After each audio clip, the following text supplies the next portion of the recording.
Halo warga intelektual sekalian. Wah, wah, wah, wah, wah. Akhirnya Iran menyerah, guys. Akhirnya jagoan warga Konoha menyerah, guys. Wow, luar biasa. Kenapa bisa seperti itu? Jadi baru-baru ini Donald Trump mengatakan Iran menyerah terhadap negara tetangganya seperti Oman, Qatar, Dubai, Arab, dan sebagainya. Dan ini menurut saya tuh berita yang sangat-sangat luar biasa. Tapi tidak bagi warga Konoha. Karena warga Konoha banyak mengidolakan Iran. Ya. Banyak yang kejang-kejang kelenjotan kalau dengar berita ini. Nah, yang jadi pertanyaan, kenapa bisa seperti itu? Kenapa Donald Trump mengatakan bahwa Iran menyerah terhadap negara tetangganya? Apakah karena Iran itu sudah mulai kehilangan kendali gitu? Apakah karena mereka sudah kehilangan senjata gitu? Sudah mulai kehabisan senjata ya? Kemudian apakah karena Presiden Iran minta maaf terhadap tetangganya gitu? Bagaimana fakta yang sebenarnya? Jadi kalau saya perhatikan itu ya, Iran itu sporadis guys ya, tanpa kita sadari. Kenapa saya mengatakan seperti itu? Jadi ketika Iran itu dibombardir Amerika dan Israel, Iran itu seperti, mohon maaf ya, seperti wanita yang datang bulan gitu ya. Siapapun itu ya, disikat gitu ya. Ketika seorang wanita datang bulan itu kan baunya marah-marah mulu kan. Iran juga seperti itu ya. Bayangkan Dubai yang seiman dengan mereka, Qatar yang seiman dengan mereka, Kuwait yang seiman dengan mereka, ya, Arab yang seiman dengan mereka dibombardir oleh Iran. Kenapa? Karena Iran itu ya seperti wanita yang datang bulan gitu. Mereka nggak bisa berpikir jernih gitu. Ya, kalau misalnya Anda mengatakan, jangan bawa-bawa agama dong. Bukan saya bawa-bawa agama. Iran itu sendiri yang bawa-bawa agama. Buktinya ketika Iran dibombardir, mereka mengatakan, oh kita sebagai umat muslim sudah dijolimi. Saya Iran, saya umat muslim, walaupun Syiah, kita umat muslim sudah diserang. Jadi yang bawa-bawa agama itu sebenarnya Iran, bukan saya yang bawa-bawa agama. Jadi jangan berpikir bahwa saya bawa-bawa agama ya. Ya, saya tuh sini benar-benar netral ya. Saya tidak berpihak pada Amerika, saya tidak berpihak pada Israel. Ya, cuman Iran itu bawa-bawa agama. Ya, jadi sebenarnya Iran itu yang berkhianat gitu ya terhadap yang seagama. Mereka bawa-bawa agama, tapi mereka mau bombardir Dubai. Bahkan Dubai itu sampai tidak dipercaya dunia guys. Karena apa? Karena dibombardir oleh Iran. Saya juga nggak habis pikir ya kenapa Dubai yang kaya raya, konon katanya kaya raya, tidak punya Iron Dome ya kan? Harusnya punya Iron Dome ya kan? Katanya Dubai itu kaya, tapi nggak punya Iron Dome. Ya kan? Katanya Konoha itu kaya, tapi nggak punya Iron Dome. Harusnya punya Iron Dome ya kan? Duit kita kemana? Apakah dikorupsi ya? Kalau untuk korupsi Konoha gila-gilaan kan ribuan triliun, tapi beli Iron Dome nggak punya duit. Jadi sebenarnya pengkhianat bangsa itu bukan saya. Pengkhianat bangsa itu ya para koruptor itu. Ya, bukan saya guys ya. Jangan berpikir bahwa kalau saya mengatakan bahwa Iran itu menyerah, saya pengkhianat bangsa. Jangan seperti itu kan. Kemudian selain itu ya, kenapa Iran ini sporadis gitu ya? Kenapa mereka menyerang tetangga-tetangganya? Kemudian kenapa Presiden Iran baru-baru ini mengatakan atau minta maaf gitu ya terhadap tetangga-tetangganya? Ya, Presiden Iran mengatakan, tolong ya teman-teman sekalian ya Arab, Dubai dan lain sebagainya. Tolong ya, ya kita mohon maaf ya sebesar-besarnya. Ya mungkin saja rudalnya meleset gitu ya. Saya tuh bingung ya kok melesetnya berkali-kali ya. Jadi secara terbuka Presiden Iran minta maaf terhadap tetangga-tetangganya. Nah yang jadi pertanyaan, apakah ini pertanda bahwa Iran itu akan hancur segalanya? Apakah Iran itu akan menyerah selamanya? Bagaimana fakta yang sebenarnya? Belum kita lanjut. Jadi guys, kemarin ada yang nanya, lu apa sih kontribusinya bagi negara ini? Lu cuma ngebacot doang, gak ada kontribusi. Nah, kontribusi saya ini guys ya. Saya nulis buku. Riset saya ini bertahun-tahun guys, kurang lebih 5 tahun. Jadi biaya yang saya keluarkan untuk riset buku ini puluhan juta. Namun, saya jual buku ini di bawah 100.000. Gambaran daripada buku ini tentang sisi gelap daripada pemuka agama yang ada di Konoha. Bercerita tentang culture, sisi-sisi gelap politisi, ya, dan lain sebagainya. Jadi, kalau kita ibaratkan perang itu seperti bermain catur, ketika rajanya sudah mati dalam bermain catur itu biasanya sudah game over, sudah selesai permainan. Tapi beda dengan Iran, ketika Ayatollah sudah meninggal, sudah game over sebenarnya. Iran itu rajanya ya bisa dikatakan Ayatollah Khamenei sudah meninggal, ibarat catur itu sudah skakmat gitu ya, sudah mati gitu. Tapi Iran tidak mau menyerah gitu. Jadi dalam permainan catur itu ibaratnya Iran ini nggak mau kalah gitu ya. Ya, ketika mereka kalah dari bermain catur tuh mereka nggak mau kalah gitu ya. Lalu mereka menghancurkan papan caturnya gitu ya. Lalu mereka menghancurkan meja caturnya gitu ya. Pokoknya saya nggak mau kalah, nggak mau tahu ya. Pokoknya nggak mau kalah gitu. Jadi Iran itu seperti itu, seperti seseorang yang labil gitu ya, nggak dewasa. Kalau kita bandingkan dengan Jepang misalnya, Jepang ketika dibombardir Amerika itu mereka langsung introspeksi diri, langsung nyerah gitu.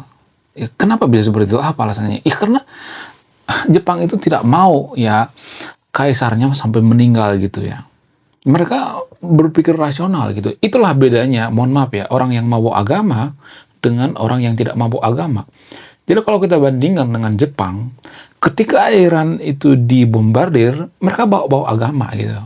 Lihatlah, umat muslim yang ada di seluruh dunia, kita sudah dijolimi. Saya umat muslim dijolimi gitu. Padahal dia juga nyerang Dubai gitu. Dia juga nyerang Israel. Di Israel itu ada jutaan umat muslim.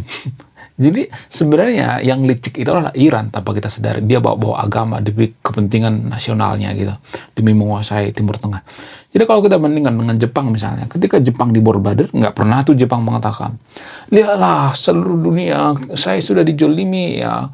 Lihatlah umat Buddha misalnya. Atau umat Hindu misalnya. Nggak ada tuh. Nggak ada. Umat Kristen misalnya nggak ada. Mereka introspeksi diri. Mereka langsung menyerah. Ya, menyerah tanpa syarat supaya apa? Supaya mereka memperbaiki ekonomi mereka. Oh, ternyata kita salah. Ternyata strategi kita salah. Jepang berpikirnya seperti itu. Negara maju berpikir seperti itu. Bukan ngeyel seperti Iran gitu ya. Ayatollah Khamenei sudah meninggal. Mereka nggak merubah gitu ya. Harusnya merubah pola pikir. Oh, ternyata kita selama ini salah. Ternyata pola pikir kita tuh selama ini salah. Ya, kalau pola pikir kita benar, kita sudah jadi di negara maju, ya Ayatollah Khamenei tidak akan meninggal. Itu kalau berpikir waras gitu ya, kalau berpikir introspeksi diri gitu. Tapi kan Iran nggak mau introspeksi diri ya. Mereka tuh pengen menang sendiri gitu ya. Sudah kalah dalam bermain catur, mereka masih ngamuk-ngamuk gitu. Nggak boleh, saya nggak mau kalah gitu ya. Ibaratnya seperti itu. Jadi, selain itu, kalau saya perhatikan, kalau kita bandingkan dengan Jepang misalnya, ibaratnya Iran gitu ya, diserang sama Amerika. Ya, maka Iran itu akan dendam terus sama Amerika. Sebenarnya yang boleh dendam terhadap Amerika itu sebenarnya bukan Iran, bukan warga Konoha. Warga Konoha kan juga dendam sama Amerika kan tanpa kita sadari. Kita membenci Amerika kan. Udah belak-belakan aja deh, warga Konoha itu rata-rata benci dengan Amerika kan. Ya.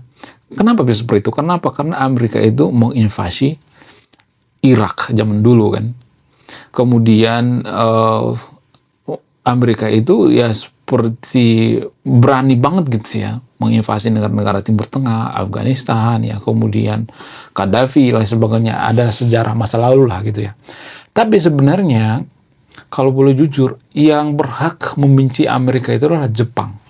Kenapa? Karena Jepang dibombardir oleh Amerika. Ada ratusan ribu meninggal sekali langsung itu ya, langsung sekali bombardir gitu. Sebenarnya yang berhak benci itu adalah Jepang sebenarnya. Tapi apakah Jepang benci terhadap Amerika? Enggak. Mereka kerjasama tuh sampai sekarang. Sehingga Jepang jadi negara maju. Kenapa Jepang tidak benci Amerika gitu? Apa alasannya? Ya karena mereka mengerti bahwa dalam perang itu ada namanya taktik dan strategi. Kalau taktik mereka benar, maka mereka akan menang. Kalau strategi mereka benar, mereka akan menang. Jadi Jepang tidak bawa-bawa agama di sini, itu bedanya. Makanya berbahaya sekali ya kalau ada negara yang bawa-bawa agama seperti Iran gitu. Kita akan terseret gitu ya. Bukan saya yang menggabungkan dengan agama, enggak, Iran itu sendiri. Buktinya ketika mereka diserang, mereka bawa-bawa agama umat muslim ya. Mereka bawa-bawa dalil, bahkan Ayatollah Khamenei bawa-bawa dalil dari Quran. Jadi sebenarnya yang paling benci itu sebenarnya Jepang terhadap Amerika. Tapi apakah Amerika membenci Jepang? Enggak. Apakah Jepang membenci Amerika? Enggak. Bahkan ya pecatur terkuat di Amerika itu bernama, cek data ya, saya tidak ngarang ya, Hikaru Nakamura. Hikaru Nakamura itu orang Jepang, guys, tapi dia membela Amerika, atlet catur nomor satu di Amerika. Itu saking kompaknya mereka. Padahal dulu mereka perang-perangan gitu kan. Padahal mereka bunuh-bunuh. Apakah mereka dendam? Enggak. Kenapa mereka nggak dendam? Karena Jepang nggak bawa agama. Jadi ini sangat berbahaya sekali. Kenapa negara kita nggak maju-maju? Ya karena dikit-dikit bawa agama gitu ya. Karena kita fanatisme dalam beragama. Jadi orang yang fanatisme dalam beragama itu ada yang salah dalam otaknya. Buktinya Jepang nggak pernah benci sama Amerika, sehingga mereka jadi negara maju. Kenapa kita benci Amerika? Karena fanatisme dalam beragama. Fanatisme dalam beragama itu ada yang salah dalam otaknya gitu. Jadi orang-orang seperti ini nggak akan bisa jadikan negara kita jadi negara maju. Kalau mengharapkan orang-orang seperti ini nggak bakal bisa. Jepang nggak bawa agama, sehingga mereka jadi negara maju. Dibangun kembali oleh Amerika. Jadi Amerika itu, kita tidak bisa mengatakan bahwa mereka itu membenci Jepang gitu. Enggak. Mereka ngasih pelajaran gitu bahwa, hey, orang Jepang, strategi kalian dalam berperang itu salah. Amerika juga mengatakan seperti itu terhadap Iran. Hey, Iran, strategi kalian itu salah. Buktinya Ayatollah Khamenei meninggal, tapi Iran nggak introspeksi diri gitu. Harusnya introspeksi diri dong ya.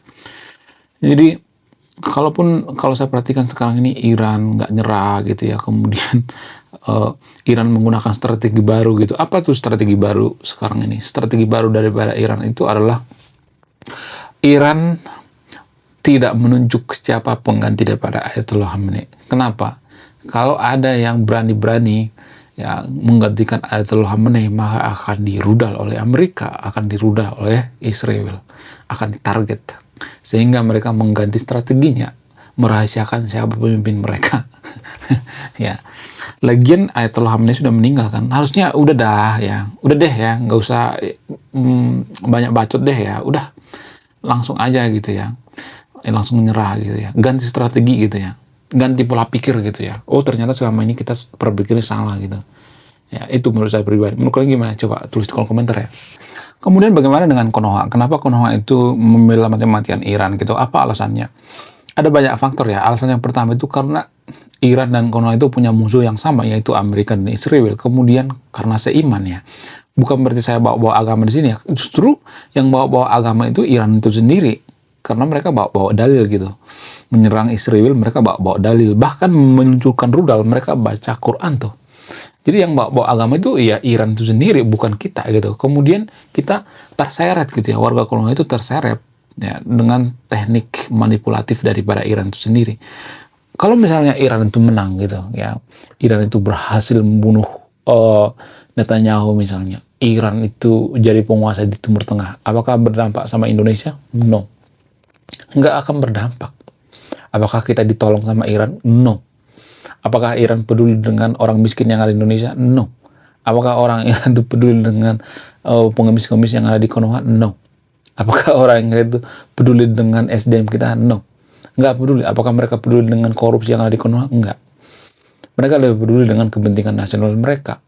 Ya, kalau mereka menguasai Timur Tengah itu ya bisa aja ya kita dijadikan, ya bisa dijadikan partner, tapi ya partner kepentingan gitu, bukan partner kalau Konoha dijajah, kalau Konoha itu dimombari negara lain kita bantu, enggak ada seperti itu ya. Jadi kita tuh sebenarnya yang ke bawah-bawah gitu, keseret-seret gitu, energi kita habis ngurusin ya yang namanya Iran. Makanya saya setuju dengan keputusan daripada Pak Soeharto zaman dulu. Pak Soeharto itu kan lebih pro terhadap kepentingan nasional daripada kepentingan agama ya. Jadi kalau saya perhatikan itu, Pak Soeharto itu lebih ya mementingkan yang namanya kepentingan nasional. Sehingga apa? Sehingga dulu Pak Soeharto itu anti dengan agama. Sebenarnya bukan anti agama dia, tapi anti dengan membela-bela kepentingan agama gitu ya. Karena agama itu kan cakupannya sangat luas ya. Ya bisa aja kita dibodoh-bodohi menggunakan agama seperti yang dilakukan oleh Iran ini ya. Mereka bawa agama supaya apa? Supaya mereka dibantu gitu. Itu guys ya yang perlu kita perhatikan. Ya, kita tuh harus lebih peduli dengan kepentingan nasional kita gitu. Mereka nggak akan bantu kita kalau kita kenapa-kenapa gitu. Nggak. Ya, lebih baik kita fokus pada kepentingan negara kita gitu. Ya, kemudian kenapa kita nggak maju-maju gitu? Apa alasannya? Ya, alasannya kalau kita bandingkan dengan Jepang, kita itu nggak mau introspeksi diri gitu. Ketika Ayatollah Khamenei meninggal, kita nggak pernah berpikir sekalipun, oh ternyata strategi Iran itu salah. Oh ternyata kita dalam perang itu nggak boleh bawa agama. Oh ternyata orang Arab itu sebenarnya nggak membela Iran. Oh ternyata mereka sporadis mau bombardir Qatar, Dubai dan sebagainya. Jadi secara tidak langsung Iran di sini nyari musuh gitu, nyari gara-gara gitu. Ya kenapa? Karena sekeliling-sekelilingnya dibombardir sama Iran, itu nyari musuh namanya kan. Ya, makanya Presiden Iran minta maaf. Karena apa? Karena semua yang memusuhi Iran gitu ya. Jadi di Timur Tengah itu Iran itu dikeroyok karena apa? Karena salah sendiri gitu ya. Dia memusuhi tetangganya gitu. Ya. Jadi kalau Ayatollah meninggal itu harusnya introspeksi diri lah gitu. Ada yang salah gitu. Sama dengan negara kita. Kenapa negara kita nggak maju? Ada yang salah dengan cara berpikir kita. Apa yang paling mempengaruhi? Karena kita nggak jujur. Kita nggak terbiasa mendengarkan orang yang jujur gitu ya. Kalau saya ngomong seperti ini nanti saya dikirain berpihak pada Israel, berpihak pada Amerika. No, saya ngomong apa adanya gitu. Kita nggak terbiasa mendengar orang yang jujur dan kita nggak kita benci banget dengan yang namanya orang jujur gitu. Kenapa? Karena orang jujur itu bicaranya tuh pahit gitu ya, to the point.